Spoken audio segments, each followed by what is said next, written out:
It's baffled scholars for 2 millennia. It is a puzzle made of multi-dimensional elements, an enigma with roots that reach back to the dawning of time, perhaps before. Daniel explained part of it. Ezekiel and Isaiah had glimpses into it. John saw it all for the time of the end. That time is now. Join Derek and Sharon Gilbert on a journey that spans the course of history, from Eden to Mount Hermon, from Hermon to Babel, from Babel to Rome, from Rome to the cross, and from there to us. Biblical prophecy is coming true before your eyes, and to understand it, you must discern the times both then and now. It's time to unravel the threads of this all-encompassing prophetic paradox. It's time to unravel Revelation. Welcome to Unraveling Revelation. I'm Derek Gilbert. I'm Sharon Gilbert, and we are so very glad that you have chosen to join us in this somewhat long journey, trying to unpack prophecy and unravel the unveiling that's shown in the book we call the Bible. Absolutely. This is episode number 226. We didn't really think we were going to get this deep, this many episodes out of Revelation, but when you start with the book of Genesis, which you have to do to really understand Revelation, and realize how interconnected it all is. Boy, there's a lot more in there than you thought when we started. We thought when we started. More, which is why I said the book, the Bible, because it isn't just a book within the Bible, maybe Revelation or Genesis or Deuteronomy or Matthew or Mark or whatever.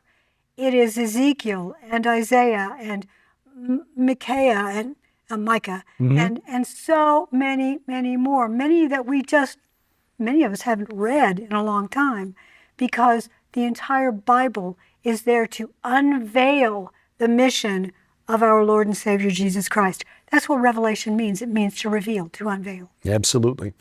Well, it has been a slow unveiling and a slow peeling of the onion, as it were, and we find more layers.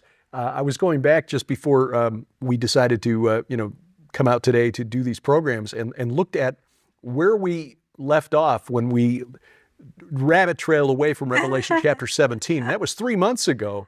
We had talked about the 10 kings in Revelation as we are looking at the woman in scarlet riding the beast and mystery Babylon the Great and getting into Revelation 18 and leading to 19 with the War of Armageddon.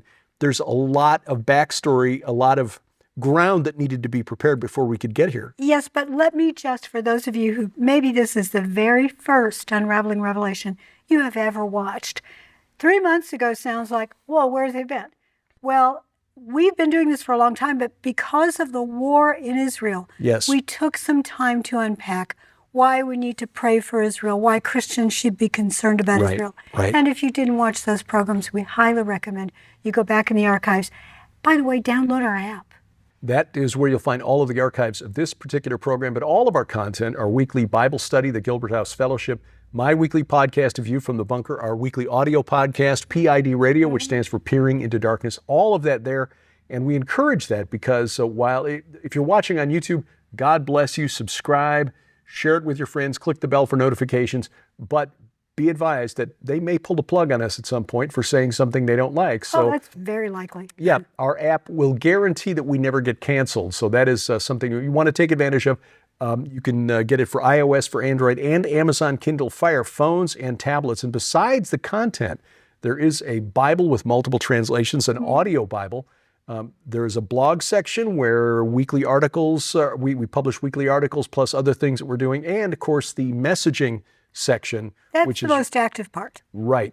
In there, you can just pray for one another, exchange prayer requests, ask questions directly of us, and much more. Just make friends. And just make friends, because we are a remnant. We are a peculiar people. And so we are thankful that you're joining us on this journey. And again, you'll find the app, two places actually, unravelingrevelation.tv/app, but gilberthouse.org/app. Go to gilberthouse.org. That's sort of the web hub for everything that we do. By the way, he mentioned PID Radio, which stands for Peering into Darkness. If you're thinking, why would they do that? We see through a glass darkly. We are peering into darkness, and Derek and I try to understand not only what the Bible teaches us about the Lord, but also what it teaches us about the fallen realm. And speaking of the fallen realm, we talked about those 10 kings. We did, and we'll kind of touch on that again, just to sort of revisit the discussion. The 10 kings are... We stopped in Revelation 17, 18, somewhere in there? Revelation 17, right. As we had talked about Babylon the Great, the mother of prostitutes and the earth abominations. This is the woman dressed in scarlet, or the woman sitting on a scarlet beast, rather, who is... and the scarlet beast full of blasphemous names with 7 heads and 10 horns.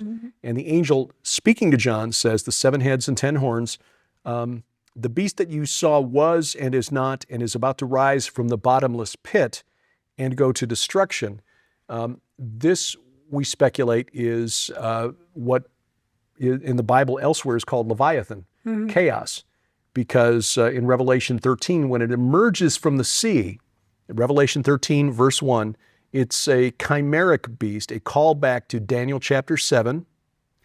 And in Daniel 7, in that context, it is equated with the little horn that comes out on the head of the 4th beast.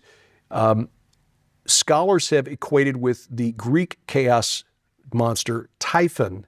But the fact that it emerges from the abyss, from the bottomless pit, the sea in Revelation 13, in the Bible, the sea often represents primordial chaos. And so we are looking at what in Mesopotamia would have been a very familiar image of primordial chaos, or the chaos monster. For instance, the word Yam means sea, but Right. it's also the name of this entity. Right. And in the Canaanite form, Yam was equated with Leviathan. And in fact, in Isaiah chapter 27, verse 1, quotes from the Baal cycle, where Baal is given credit for defeating chaos, Yam, and Isaiah quotes it, the twisting serpent, the fleeing serpent. That's quoted directly from the Baal cycle, from a pagan text, but he's saying, no, it is Yahweh, the God of Abraham, Isaac, and Jacob, who will crush the heads of Leviathan and slay the dragon that is in the sea. That will take place on the day of the Lord, as Isaiah prefaces that verse by saying, on that day. And again, that's a reference to the day in which God delivers his judgment on an unrepentant world. Now, we've spent some time discussing the woman riding this beast. And you and I think, both agree that this would be called in Sumerian, Inanna. She later became Ishtar and many, many other names, but one of her names gets into some stuff that I've been writing about for the upcoming Defender Conference. And it's going to go in our upcoming book, The Gates of Hell. That is the establishment of Rome. Oh. Now, let me tell you why I said that. Now, we all equate, many prophecy scholars equate Rome as at least being involved in the final order of the world. Right. It may be a sort of a sample of what the final world government will look like. It's this big imperial government that's got local rulers and then a central governing body. Rome, according to Roman mythology and also according to numerous ancient historians going all the way back to the 5th century BC, talk about someone named Aeneas. Aeneas fled Troy.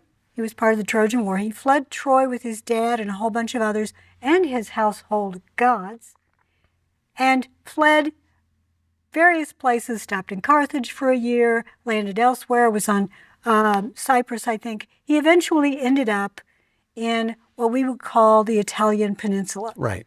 He landed on Latium, or Latium. It's actually pronounced Latium, but I always pronounce it Latium, Latium. From which we get Latin. Yes. Yeah. And he married the daughter of the king. That site became Rome. Okay. His mother, Aeneas, was the son of Venus. His mother was the son of... His mother was Venus. Okay. Aeneas was the son of Venus. Okay. So he claimed divine origin. He was a demigod. Claimed he was a demigod or a god in human form. He was later according to mythology, turned into a god. But the reason this is important is not only did he land in what became Rome, his descendant down a great-grandson stage or something, were Romulus and Remus. Yes. The wolf raised humans. Mm-hmm. Rome was established by Romulus. That means that the son of Venus, Mm-hmm. his bloodline, Venus's bloodline, if you want to call it a spirit being bloodline, established Rome. Yeah, and Venus, and this is the takeaway here, Venus is just the Roman form of the ancient Sumerian goddess Inanna, who again we believe is the woman who rides the scarlet beast. So did she do this not just because, oh gosh,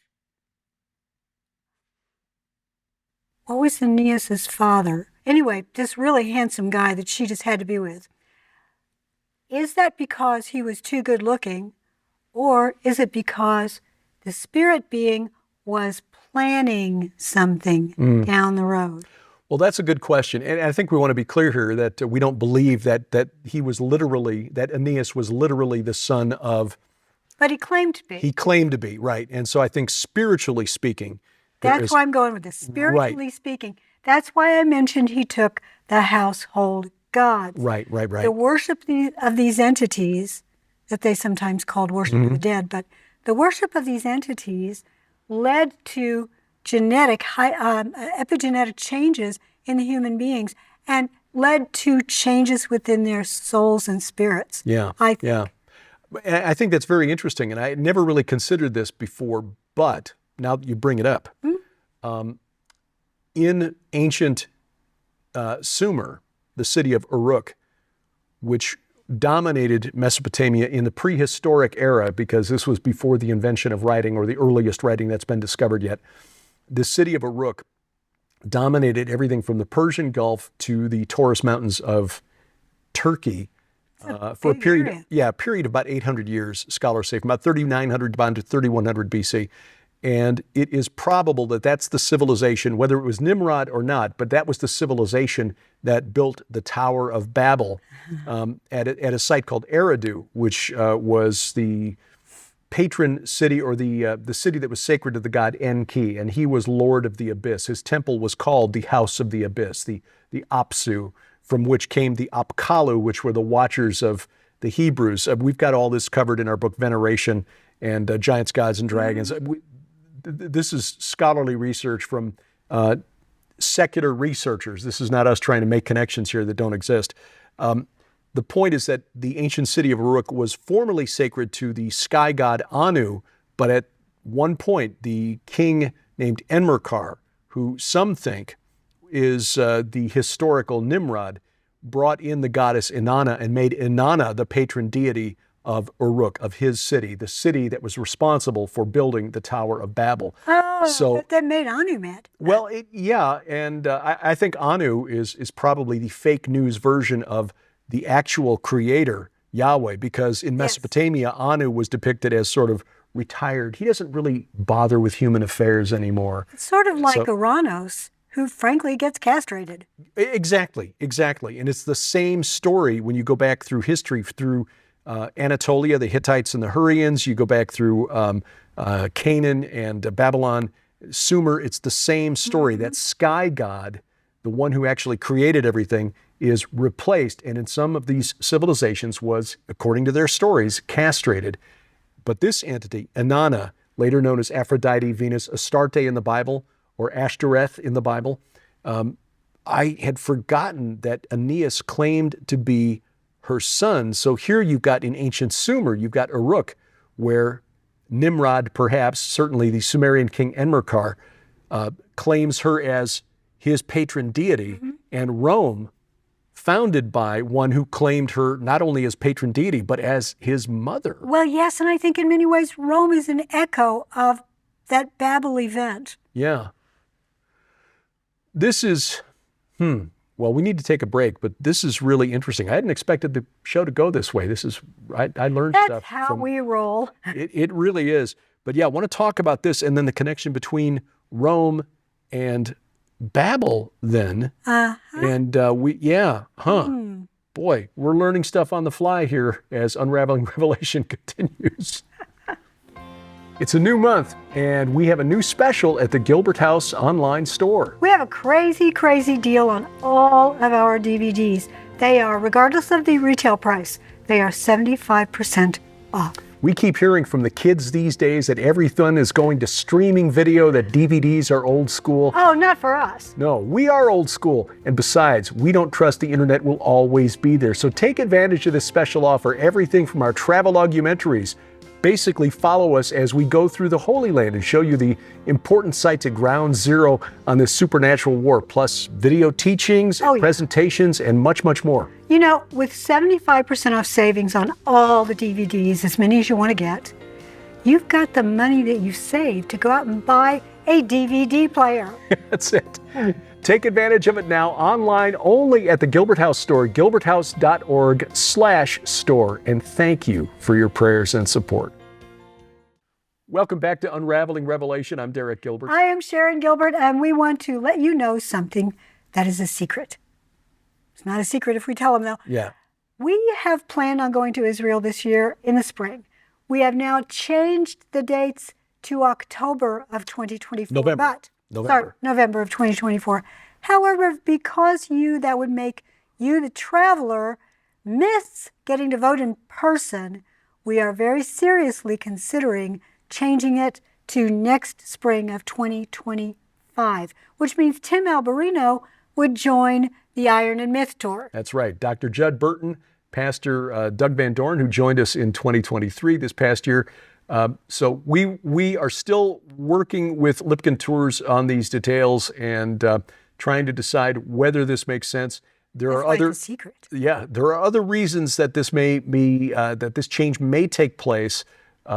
Conflict in Israel between Israel and Hamas may extend longer than was originally thought. It may escalate. We are looking at things in the Red Sea and other so.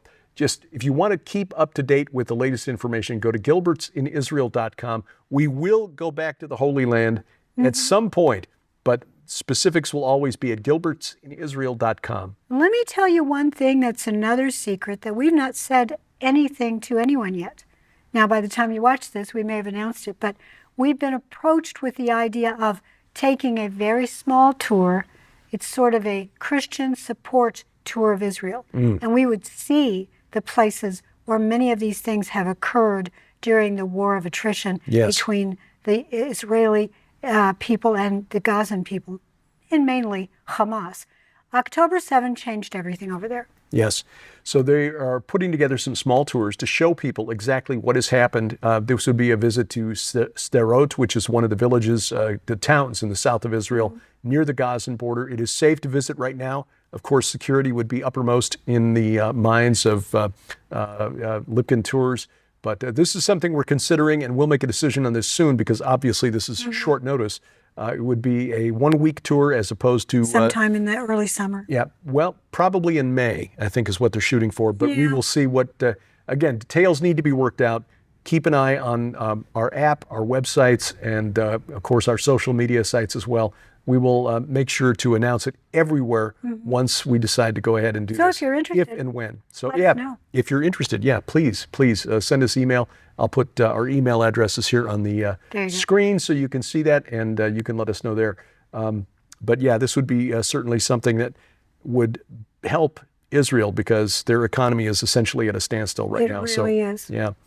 Well, Rome and Babel, it's long been believed by some prophecy teachers that Rome is the Babylon the Great of Revelation 17, 18. I don't know that I hold to that. I have a different view, but I'm open to the possibility. I think this is a view that really became popular during after the Protestant Reformation of Martin Luther. Let me say this. I think spiritually speaking, you can make the argument that the head of that entity, the head of that conglomeration, the female entity riding the beast, and she's female only because she chooses to present as female. Spirits have no male or female. They just pretend to be one or the other. And she definitely likes to pretend, and she wants to turn humans from male to female and female to male. That is in all of those old stories. Right, right. Inanna is Queen of Heaven. So you can make the argument that there are some aspects of the Roman religion, if you want to put it that way, that worship of the Queen of Heaven treads dangerously close to worship of an ancient deity that called herself the Queen of Heaven. Right. I don't think Mary would call herself that. No, she would not. I think she'd be horrified to see how it's been twisted. So But certainly the enemy, in trying to deceive us, try to throw spiritual sand in our eyes to confuse, would certainly have no qualms about doing that. What we're looking at when we get to Revelation 17, and this is something that scholars have debated and argued over for 2,000 years, so we're not going to settle it here. We've said this many times. We will not reach a firm conclusion where we say, this is it and this is how it's got to be. We do know from Revelation 17, verse 12, the 10 horns that you saw, the 10 horns on the 7 heads of the beast, are 10 kings who have not yet received royal power, but they are to receive authority as kings for 1 hour together with the beast. The assumption has been these are humans. Right. And I cut and pasted a couple of different, just to show you how diverse the opinions are on who these 10 kings are. In an 18th century commentary, there was this note, not 10 Christian emperors. Apparently there was one commentator named Brightman who believed that from Constantine to Theodosius during the 4th century AD, these would be the 10 kings. This particular commentator rejected that idea because Constantine, who legalized Christianity, Theodosius, who made it the official religion of the empire, he argued were on the right side. They wouldn't be fighting for the beast. Then he points out other theories. A commentator named Napier argued it was Spain, France, Lombardy, an ancient kingdom in the north of Italy, England, Scotland, Denmark, Sweden, Hungary, Italy, and the Exarchate of Ravenna. Then another commentator named Mead argued the Britons in Britain under Vortimer, their king. Vortimer was an early British king in the 5th century AD. The Saxons under Hengist. Hengist and Horsa, who led the Saxons to invade what became, turned Britain into Angle land. The Franks, the Celts, the Burgundians, the Visigoths, and the Sueves and Alans. Anyway, basically kingdoms in the 5th and 6th century AD. So that's a Western-centric idea. It is very Western-centric. Now we've got another more modern commentary that goes to Psalm 83, and we've talked about the Psalm 83 war before as perhaps a precursor to Ezekiel 38. Psalm 83, verses 3 through 8, reading from the King James translation here. They have taken crafty counsel against thy people and consulted against thy hidden ones. They have said, come and let us cut them off from being a nation, that the name of Israel may be no more in remembrance. For they have consulted together with one consent. They are confederate against thee, the tabernacles of Edom and the Ishmaelites of Moab and the Hagarenes or Hagrites, Gival and Ammon and Amalek, and the Philistines with the inhabitants of Tyre. Asher also is joined with them, and they have helped the children of Lot. And so they identify the 10 kings as Edom, southern Jordan, the Ishmaelites, Arabs, Hagarenes, Egypt, Gival, meaning Lebanon, Ammon, northern Jordan, Amalek, the Sinai Peninsula, Philistines, the Gaza Strip, Tyre being Lebanon, Asher, Syria and Iraq, and the children of Lot being the rest of Jordan. Again, this is somebody who believes in an Islamic Antichrist. I have 2 questions. One is, in the passage you just read, maybe you caught it too, who are the hidden ones? This is what I love about reading Scripture out loud. You'll often catch things you didn't consulted catch. against thy hidden ones. Let me look at the ESV for Psalm 83. The bottom line here is that, is that they are once again looking for yes, human kings. That has to do with my second question. I'll get to that in a minute. Yeah, on the ESV, it's rendered treasured ones. But crafty plans against your people, they consult together against your treasured ones. The Net Bible renders it treasured or cherished, and hidden in the sense that they're protected, hidden away. Well, some may argue that that is a reference to the time when the Jews have fled Jerusalem. Those who trust in Yahweh have fled Jerusalem, and they've been hidden away, possibly at Petra. Okay, question number 2. When we read about those 10 kings, one phrase stands out: who do not yet have a kingdom. Yes, Well, all of these have had kingdoms. exactly right. And that's one of the reasons I think we need to look at the spirit realm. The word translated king in Revelation 17 is the Greek word basileus, which is also refers to an entity. A spirit. basilisk, right? Yes. But I think it is to be distinguished from anax, which means the high king. Yeah.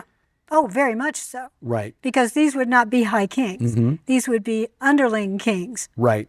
And these are the 10 who will hate the prostitute. In verse 16, they will make her desolate and naked and devour her flesh and burn her up with fire. So what happens in the spirit realm with these entities when they turn on Inanna, Astarte, Aphrodite, Venus? Well, I know that we have mentioned some of this before, so forgive me if it's a repeat, but Inanna, there is a poem about Inanna's descent into the underworld, and as she goes through the 7 gates and she is judged by the 7 judges, she is required, these are instructions on her sister Ereshkigal, who hates her, she has to remove one aspect of her attire. So by the time she gets to the center to talk with her sister, Queen of the Underworld, she's naked. She's been stripped naked. That is an echo of that poem. Yes, it is. Yes, it is, which I think points to Inanna. That poem, which predated John writing the book of Revelation But he would have known it. he would have known it because it was well-known literature in ancient Mesopotamia, but it is as old, as much time between its writing and John as between John and us. Yeah. And probably more. Very old. So, yeah, that is very, very interesting. So these entities want to take her down. They're letting her set up the final kingdom, and once it's all done, they're going to kick her out. Right. And the woman, according to verse 18, is the great city that is dominion over the kings of the earth. And again, that's another phrase, another verse that has led to 2,000 years of speculation. In the Old Testament, when it sometimes is translated into English as city or cities, the original word can mean watcher. That is correct. Now, the Greek word used here is polis, which No, I does mean, realize that. Yeah.